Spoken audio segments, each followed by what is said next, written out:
China, ang kaibigang hindi marunong dumamay sa oras ng kagipitan. Sa mundo ng geopolitics, may isang mahalagang aral na natutunan ang mga lider na nanalig sa pangako ng China. Ang Beijing ay mamumuhunan sa iyong resources, ngunit hinding-hindi sila magbubuhos ng dugo para sa iyong kaligtasan. Kamakailan, naging malaking usap-usapan ang pagbagsak ni Nicolas Maduro sa Venezuela. Sa loob ng higit isang dekada, itinuring ng China ang Venezuela bilang ironclad ally sa Latin America. Nagbuhos ang China ng mahigit $60 billion hanggang $100 billion sa anyo ng pautang at pamumuhunan upang panatilihing nakatayo ang rehimen ni Maduro kapalit ng langis. Ngunit nang dumating ang oras ng totoong panganib ng isagawa ng United States ang isang maselan at flawless na operasyon upang arestuhin at ilipad si Maduro patungong Amerika, walang ginawa ang China. Sa kabila ng bilyon-bilyong dolyar na nakataya, pinanood lamang ng Beijing ang pagbagsak ng kanilang kaalyado. Hindi sila nagpadala ng puwersa, hindi sila humarang at hindi sila lumaban. Ang trahedyang sinapit ni Maduro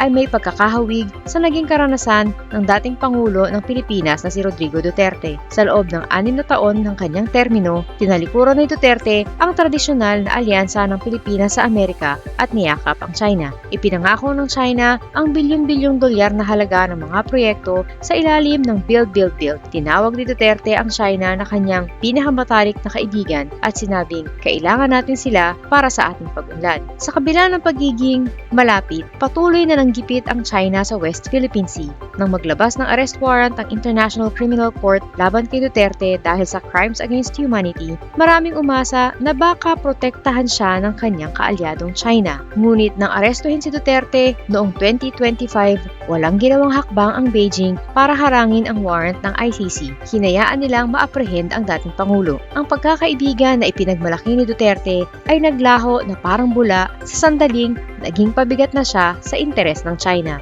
Bakit nakamamatay na pagkakamali ang pagiging partner ng China? Ang pattern ay malinaw. Ang alyansa sa China ay hindi base sa prinsipyo o proteksyon, kundi sa purong negosyo at pansariling interes ng Beijing. Ang relasyon ay transactional, not mutual. Ang China ay isang fair weather friend. Hanggat mapapakinabangan ka nila, nariyan sila. Pero sa sandaling mamiligro ang kanilang sariling imahe o interes, mabilis pa sila sa alas 4 bibitaw. Ito ay debt trap. Ginagamit nila ang pera para gawing hostage ang ekonomiya ng isang bansa. Ngunit hindi nila ito gagamitin para iligtas ang lider na nagbaon sa bansa sa utang. Walang military protection. Hindi katulad ng mga alyansa sa ilalim ng NATO o ng Mutual Defense Treaty ng US at Pilipinas, walang kasunduan ang China na dedepensahan nila ang kanilang mga kaalyado sa oras ng giitang legal o militar. Ang nangyari kay Maduro at Duterte ay isang babala sa lahat ng mga lider. Ang pakikipag-alyansa sa China ay isang sugal kung saan ang China lang ang laging panalo. Sa oras na kailangan mo ng proteksyon laban sa pandaigdigang hustisya, huwag kang aasa sa Beijing.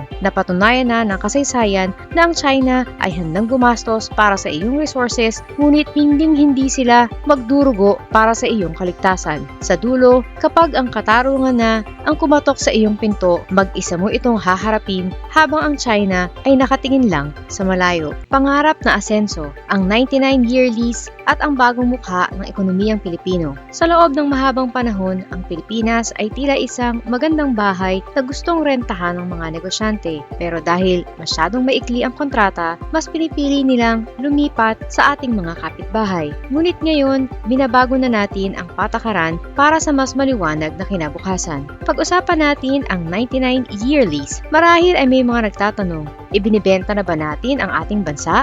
Ang sagot ay isang malakas na hindi.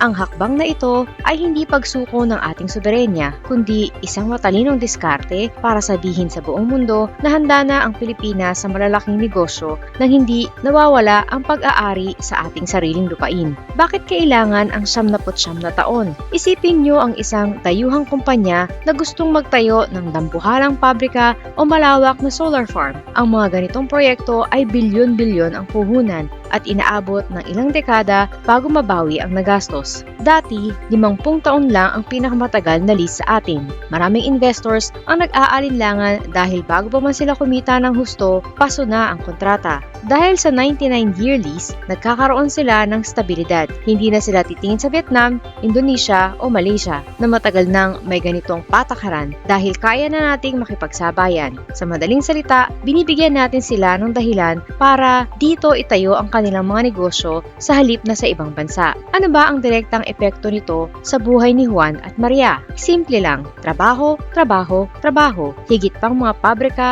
modernong sakahan at mga proyektong panturismo ang maitatayo. Ibig sabihin, mas maraming trabaho para sa mga Pilipino sa loob mismo ng bansa. Ang lupa ay mananatiling atin. Importante itong tandaan. Hindi pwedeng mag-ari ng lupa ang dayuhan, umuupa lang sila. Pagkatapos ng 79 na taon, ang lupa ay babalik sa Pilipinong may-ari o sa ating gobyerno. Ang soberenya ay protektado dahil may kapangyarihan ang pamahalaan na kanselahin ang lease kung may pag-abuso. Mas malaking buwis, mas maraming negosyo, mas malaking tax ang makokolekta ng gobyerno nang hindi na kailangang magtaas ng singil sa mga ordinaryong mamamayan. Ang pondo ay magagamit sa mga kalsada, ospital at paaralan. Saan mapupunta ang puhunan? Ang 99-year lease ay hindi para sa mga quick money schemes. Ito ay para sa mga proyektong pangmatagalan gaya ng renewable energy, mga windmills at solar parks na magpapababa ng presyo ng kuryente, sa agrikultura, modernong teknolohiya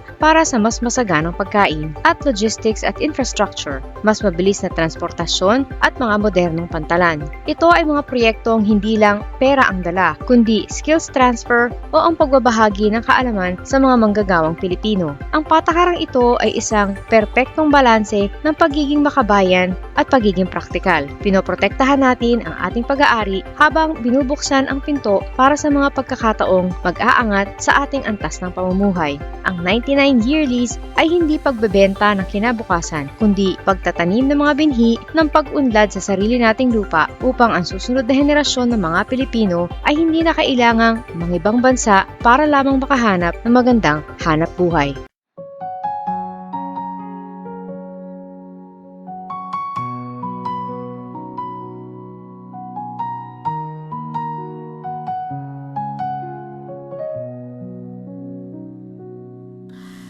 Ilan oras sa trabaho, kapiraso ang sweldo. Habang sila nag-aantay ng porsyento, kami ang nakukuba, hirap at nagdurusa. Iluluhon nyo lang pala aming mga pera. Galit at puot, hindi ito matatapos. Hindi kami titigil, boses man ay maubos. Kinamkam nyo lahat ang aming pinaghirapan. Kayo ang salarin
Kinamkam ninyo lahat ang aming pinaghirapan.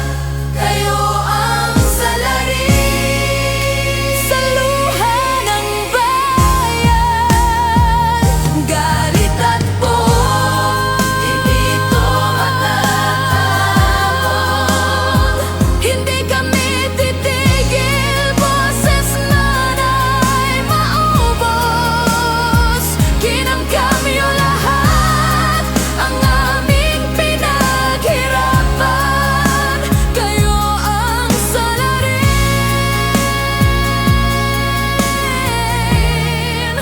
sa luha ng bayan.